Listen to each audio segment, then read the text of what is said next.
you. Thank you. You know, my career started out like this beautiful piece of music. The trajectory of it was clearly laid out from the very first note. Down to earth, steady, no big surprises. So it was going to be smooth sailing. I am Turkish.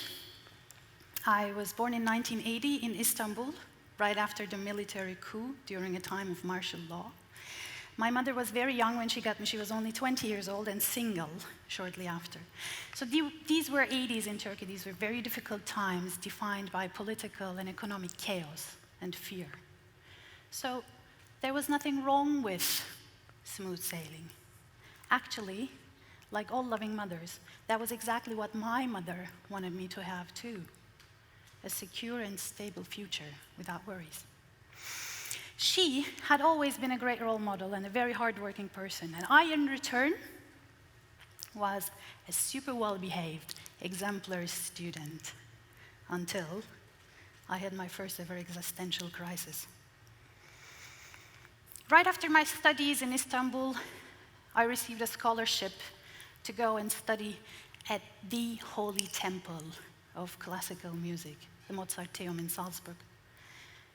Back at home, I was considered one of the very best students, but when I arrived there, I realized that they had taken only the best from different countries. So I doubled my practice time, as did the others. And a typical day started to look like, wake up, put the blinds on, practice, practice, practice. Grab food, grab drinks, practice more. And in the evening, once you're done with practicing, you could go grab a beer with other pianists and talk about practice, practice, and practice. To be honest, I'm looking from today's viewpoint, I think we were quite ignorant. To us, all that mattered was the music school, piano, technique, who's faster, who's better.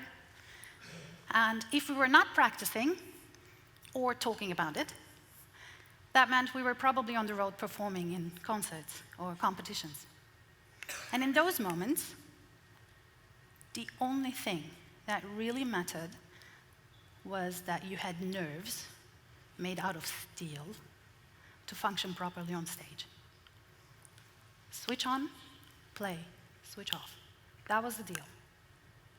So here I was in my mid-20s, and I found myself in a life, looking back at the 15 or so years, in a business where you would expect to meet creativity in every single corner, but in reality, the work was almost like a conveyor belt. What had happened to the transformative power of music? Where was the creativity in all of this? I was disillusioned. So, yes, I had this possibility to have a secure and stable career, but somewhat a feeling of emptiness inside, being trapped in some sort of a hamster wheel or a golden cage. I envisioned myself lying in my deathbed 80 years from then.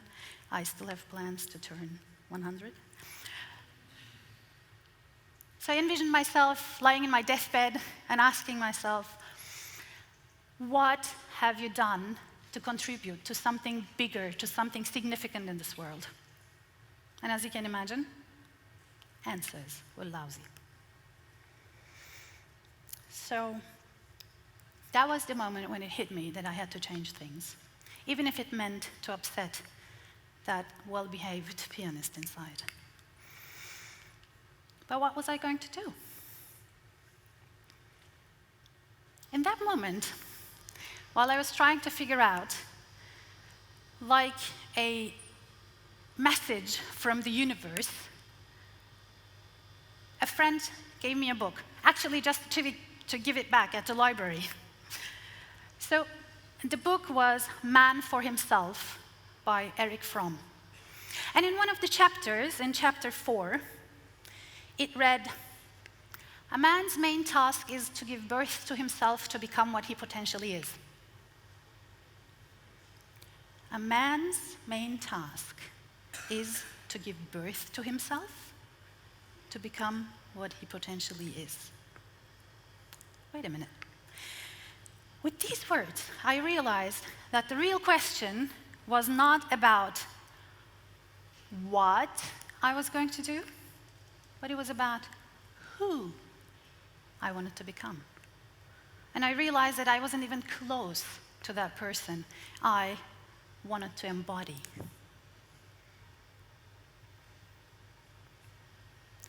So, man's main task is to give birth to himself to become what he potentially is. With these words, I realized that the real act of creativity was not necessarily about going on stage and doing a performance.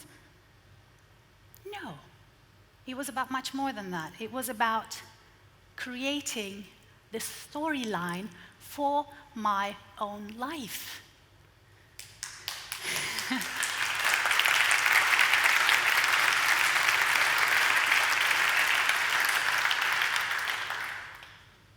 So the freaking ultimate artwork was the life itself. And in that sense, we are all creatives, aren't we? But for different reasons, we seem to lose touch to that true creative person residing inside. Instead of creatively envisioning and building our dreams, we start to tame them. We make them small to fit within the perceived limitations of our surroundings. And along the way, we risk to lose the music. We risk to lose touch to that thing that makes our hearts sing, to go with the words of Steve Jobs. So since I had just figured it out for myself, for me, there was no going back. Instead, I decided to devote my art to my journey of transformation. And I was going to transform my music. I decided that I was going to transform even my instrument.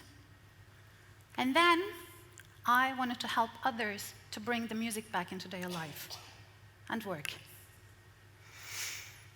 But of course, I had to be the change I wanted to see in the world. So I was going to start with myself. With all my grand ideas, I went back at my piano, sat there, and got nothing. Zero. Silence. Theoretically, everything was there. But in reality, I was still moving within these boundaries of my own knowledge. The history and my own expertise of this gigantic, well-oiled machine were standing in my way. It felt like an impossible undertaking. How was I going to transform it? How was I going to innovate it? How was I going to do something new with it? In one of those days, not moving forward, not moving backward, I decided to take a break for my own mental health. And I went into the kids' room. Kids were playing. They had a play date. And I didn't even realize that I was there. So I stood by the door, started watching. Lovely at first. After a couple of minutes, I realized that I was witnessing something quite extraordinary unfold in front of my eyes. A plastic ruler became the magic wand. A blanket on the floor was this huge ocean with the waves between the two countries, which were the two sofas we had. And the captain, the wizard, and the princess were fighting those waves to go from one country to the other in their small ship, which was nothing else than the back pillow of one of the sofas. I mean, think about it. They didn't at all care about what those things were made for. All they cared was to start a game with the question of, what if? What if we take this and transform it into that? And within the context of the play, anything was allowed. So for their childish, unprejudiced mind, anything could transform into anything. In that moment, I realized, man, it had been a long time since I last played. I mean, truly played. So with this in my mind, I decided to make an experiment. I went back at my piano and took stuff on my way and said, if anything can transform into anything, you things are going to help me transform my instrument. That one of the first things I grabbed was a baking foam. Didn't make things any easier, but challenge is challenge. So I took the baking foam, and I also took the magic wand, and then I went back at my piano.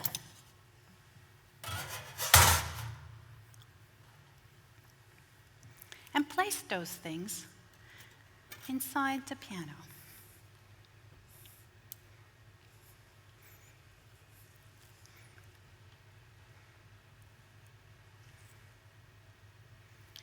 And once my heart started to sing again, I heard this song.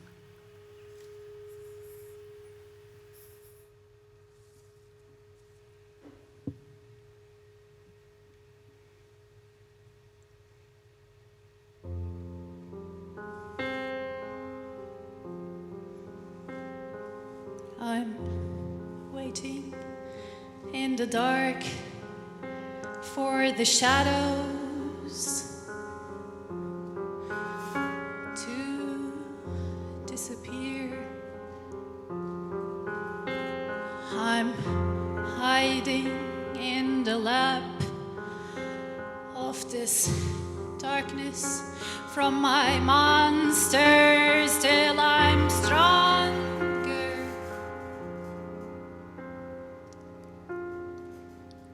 Hiding in the darkness, waiting for the angels to appear and hold my hands and save me from monsters.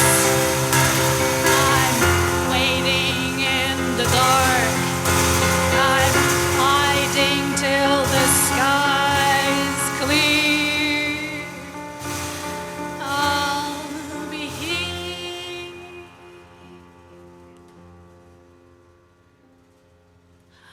Hiding in the darkness, waiting for the angels to appear and hold my hands and save me from monsters.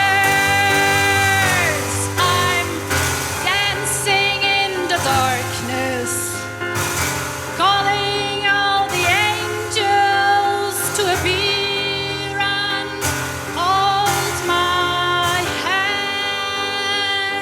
hands. I'm dancing in the darkness, calling all the angels to appear and hold my hands.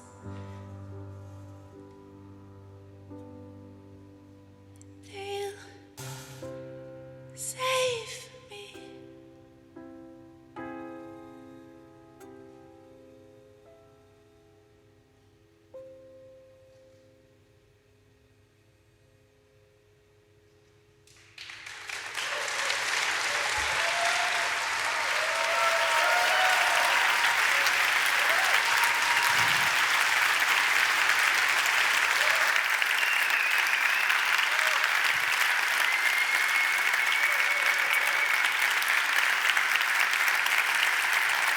Thank you.